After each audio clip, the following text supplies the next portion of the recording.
పత్రికా విలేకరులకు నమస్కారం. ముఖ్యంగా పసుపు బోర్డు ప్రకటించినందుకు మేము జేఏసీ తరఫున హర్షం వ్యక్తం చేస్తున్నాం.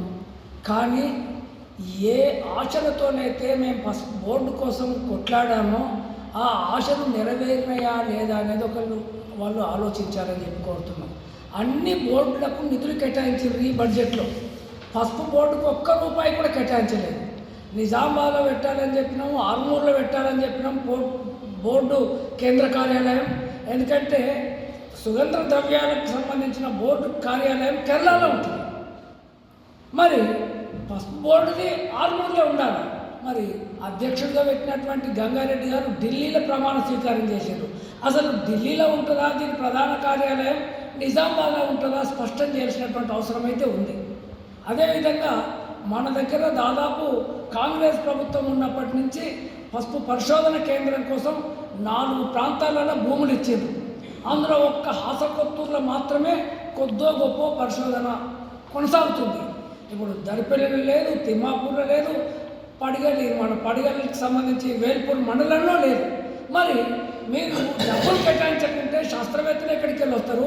అధిక దిగుబడి ఇచ్చే వంగడాలను ఎట్లా తయారు చేస్తారు?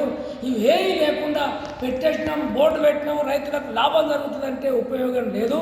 కాబట్టి వెంటనే వాటికి సంబంధించినటువంటి నిధులు కేటాయించాలి. పరిశోధన కేంద్రాలను పకడ్బందీగా నిర్వహించే విధంగా శాస్త్రవేత్తలను అక్కడికి పంపించాలి. అదేవిధంగా ఎప్పుడో అజయ్ కలెక్టర్ ఉన్నప్పుడు పసుపు శుద్ధి కర్మాగారం శాంక్షన్ అయింది. 9 కోట్లు 10 కోట్లు మేము మంజూరు చేసినామని చెప్పింది. ఎందుకంటే ఇప్పుడు ఎవరు పసుపు ఉడకబెట్టినా భూమి మీద ఆరబెడుతున్నారు. కాబట్టి అది నాణ్యత తగ్గుతున్నది కాబట్టి ధర వస్తలేదు అంటున్నారు. నాణ్యత పెరగాలంటే పసుపు శుద్ధి కర్మాగారం రావాలా. అందులోనే ఇప్పుడు కట్టెలతోనే ఉడికిస్తే కాలుష్యం అవుతుంది. కరెంటుతో ఉడికించేటటువంటి యంత్రాలు తీసుకురావాలి. అదేవిధంగా వాటిని ఎండబెట్టే యంత్రాలు తీసుకురావాలి. వాటిని శుద్ధి చేసే యంత్రాలు తీసుకొస్తే రైతులకు లాభం జరుగుతుంది, ధర ఎక్కువ రావడానికి అవకాశం ఉంటుంది. ఇవన్నీ చేయకుండా రైతుల్ని మభ్యపెట్టడానికి వీళ్ళు ప్రయత్నాలు చేస్తే మాత్రం ఖచ్చితంగా ఈ బోర్డు కోసం ఎట్లయితే మేము ఆందోళన చేసినామో అంతకంటే తీవ్రమైన ఆందోళన చేయాల్సి వస్తుందని కూడా ఈ సందర్భంగా మేము హెచ్చరిస్తున్నాం. ఇప్పటికైనా వెంటనే మీరు ఫోటోలకు ఫ్లెక్సీలకు పాలాభిషేకాలు కాదు, మాకు ఇవి కావాలి అని చెప్పి అడిగే విధంగా రండి. పార్టీలని గిట్టిల్ని పక్కకు పెట్టండి, రైతులకు లాభం జరిగే విధంగా ఆలోచించండి. ఆ పద్ధతుల్లో మనం పోరాటం చేద్దాం తప్ప మనం ఫ్లెక్సీలకు పాలాభిషేకాలు చేస్తే రైతులకు ఉపయోగం ఉంటుంది. కనీసం పేదోడికి ఇస్తేనన్నా పాలతో వాళ్ళు ఛాయ్ తాగడానికి అవకాశం ఉంటుంది. వాటిని వృధా చేయటం మానేయండి అని చెప్పి ఈ సందర్భంగా నేను డిమాండ్ చేస్తున్నా, విజ్ఞప్తి కూడా చేస్తున్నా. సోదరులకు నమస్కారం. ఈరోజు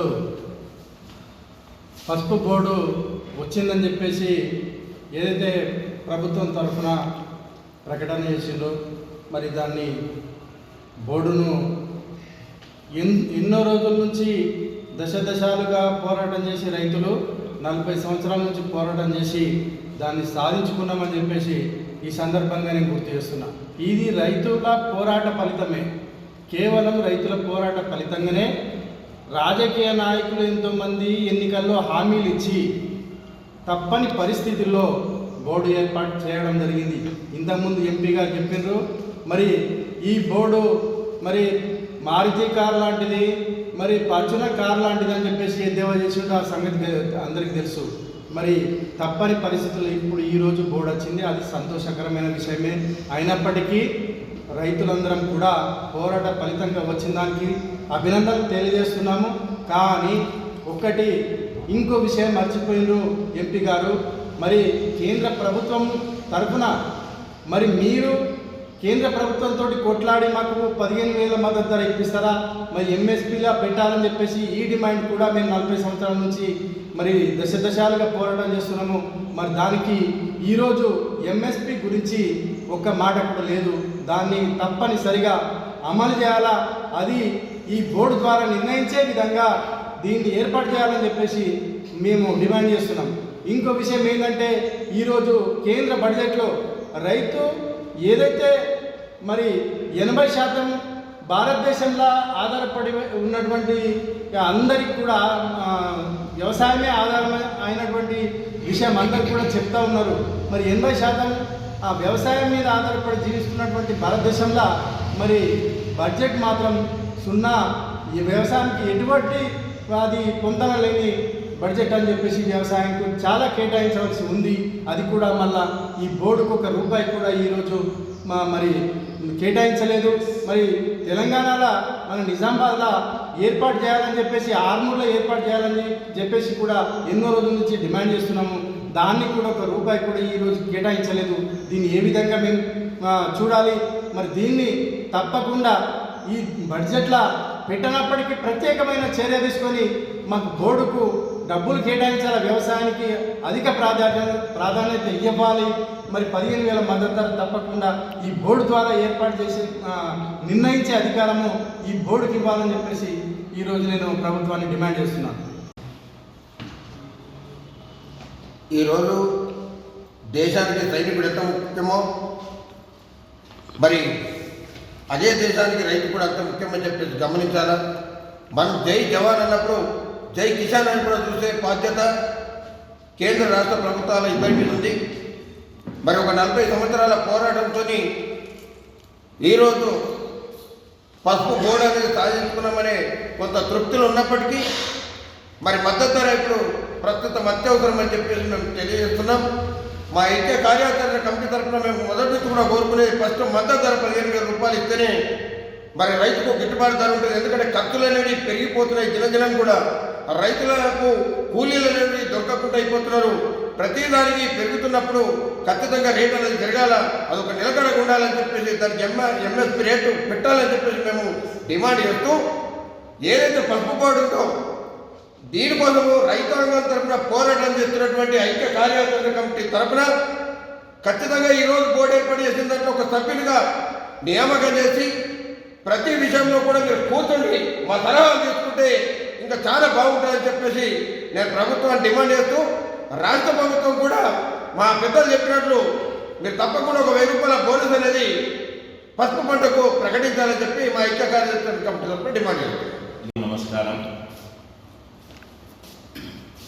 40 సంవత్సరాల రైతు ఆశ ఆకాంక్ష నెరవేరిందని పసుపు బోర్డుతో ఇవాళ పాలక పార్టీ బీజేపీ సంతోషకరమైన వార్తని సంతోషంగా చెప్తుంది. మేము అక్కడ విభేదించట్లేదు. 40 సంవత్సరాలు రైతులు రోడ్ల మీద దశలుగా పోరాటం చేశారు, వచ్చింది. అయ్యా 25-26 సంవత్సరానికి గాను పసుపు బోర్డు యొక్క విధి విధానాల్ని మీరు విడుదల చేయండి. రెండవది, పసుపు బోర్డు ధర నిర్ణయిస్తుందా నిర్ణయించదా అనే అంశం ఒకటి. ఏదైతేనేమి అరవింద్ గారు ఇచ్చిన మాట ప్రకారంగా పసుపు బోర్డు తెచ్చిండు, సంతోషం. అదే దాంట్లో ఇంకొక మాట కూడా చెప్పిండు, ₹15,000 మద్దతు ధర ఇస్తా అని చెప్పేసి. ఈ 15,000 మద్దతు ధరకి ఇవాళ నిజామాబాద్ మార్కెట్లో 8,000 నడుస్తుంది.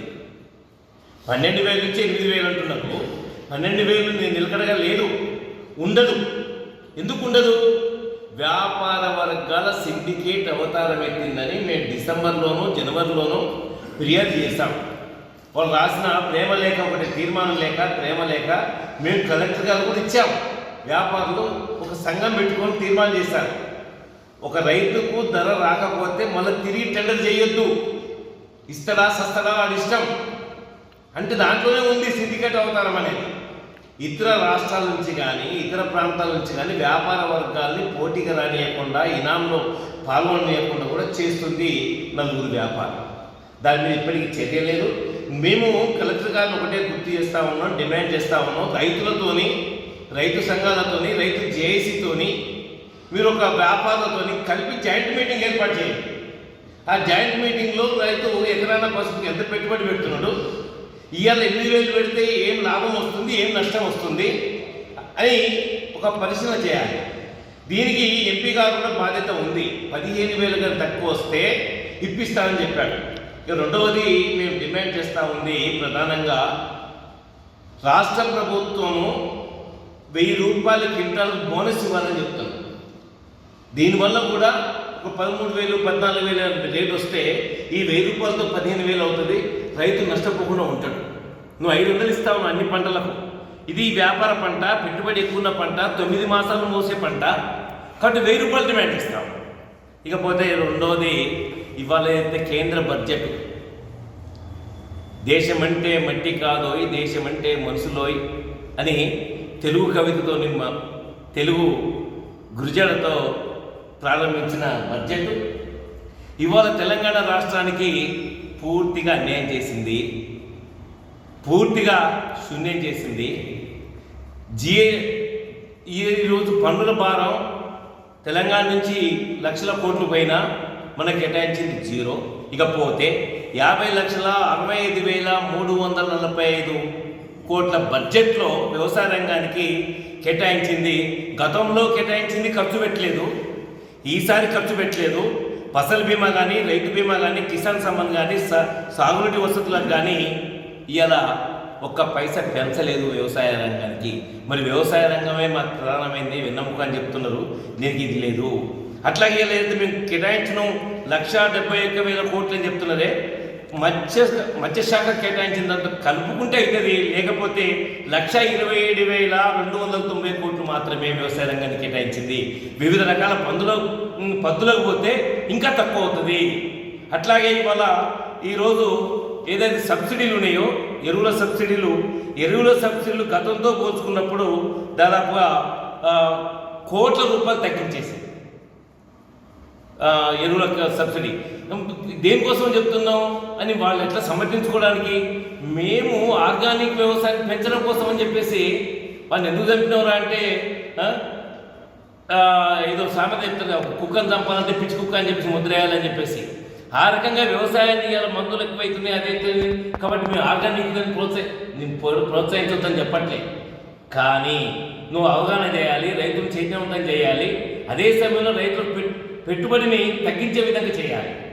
కానీ సబ్సిడీలు ఇవాళ మొత్తం తీసేసి తగ్గించేసి రైతుల పెట్టుబడిని వ్యవసాయాన్ని భారంగా చేసుకుంటే నువ్వు భూములు వదిలిపెట్టి ఆదానికి అంబానీలకు ఇచ్చే విధంగా చేస్తున్నావు అని చెప్పి మేము అంటున్నాం. అది తప్పైతే చర్చకు రండి బీజేపీ శక్తులు.